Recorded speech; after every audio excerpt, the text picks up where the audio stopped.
Okay, so I just want to do a quick 5-minute video. I feel like I'm going to say that all my videos are going to be 5 minutes long. None of them are going to be 5 minutes long, but I want to just do a quick 5-minute video talking about some of the remixes that I've been doing on Instagram in response to some of Wilson Combat's videos, because I want to clarify, for one, that I'm not attempting to troll or garner likes or follows or shares by just being a contrarian. I respect the stature of Wilson Combat as a company inside of the industry. I also respect Assad as a reputable source of information within the industry for decades. The respect that that man deserves and the respect that he commands within the industry is well deserved. All of that being said, there is a point in life where you have to evolve in theory and technique or become outdated.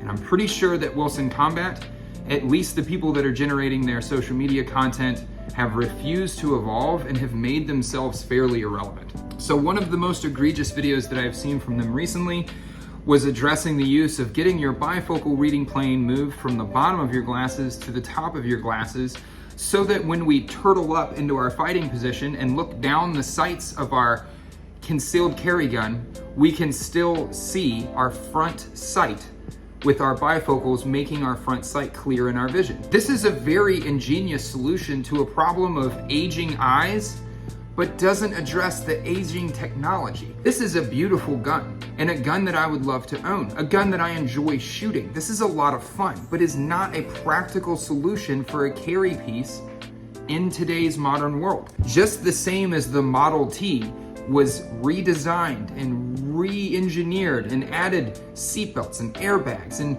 different kind of crumple zones and all kinds of things to make the car safer and more reliable and more up to date to the demands of the common economy now, so has firearms and firearm technology. Continuing to act as if a red dot added to a firearm is a new trend that might go away is objectively insane. Red dot provides so many advantages when mounted on side of that pistol platform, because the red dot provides so many advantages when mounted on top of a rifle platform. One of the main advantages that a red dot allows us inside of that environment is to be focused on our threat, to be focused on our environment instead of focused on our own gun. All firearms have ignored thousands and millions of years of human evolution and development in our eyes.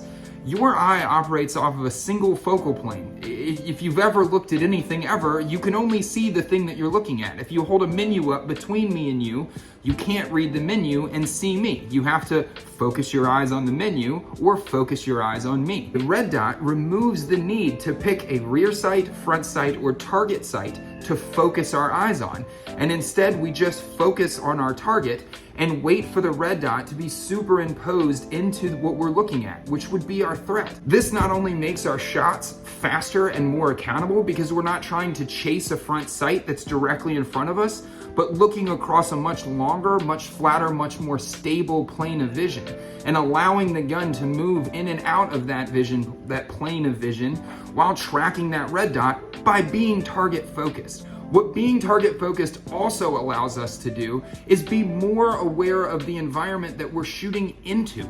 If we're focusing on the front side of our gun and aiming that at a blurry target picture, what are we seeing beyond our target? If our target is blurry, what is the backdrop to the target? Are we even accountable for the environment at all at that point? Not only is it important for our safety inside of the use of a firearm to know what our threat is doing, but it's morally accountable. Did we make the decision to pull a gun on someone who is a threat, but before we get onto the trigger, they've made themselves not a threat?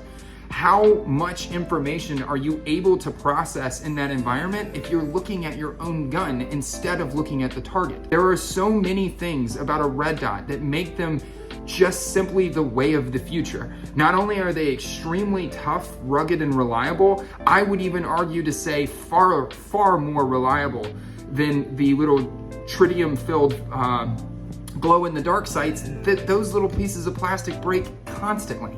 A red dot, even the cheaper Holosun red dots, are almost bulletproof. I use them to rack it off of holsters, tables, my own shoes.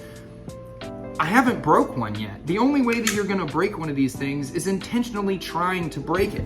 And if I'm intentionally trying to break it, I could break iron sights on one of these probably easier. An effort to make this not just a ranty YouTube video, but one that's useful and helpful. If you've never shot a red dot, you've got to go try one. Go to a local gun store where a guy like me will undoubtedly allow you to shoot his carry gun. Talk to someone else that already has a dot on their carry gun and find out for yourself why it's a far, far more superior option than shooting iron sights. And I know that ruffles a lot of feathers, but it is what it is. It's time to move forward into the future and be accountable shooters. We have to be thinkers and morally accountable inside of those environments, not just accurate with our firearm.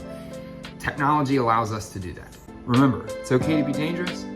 I'll see you guys soon. Are you ready? Yeah. Stand. Put. The arm.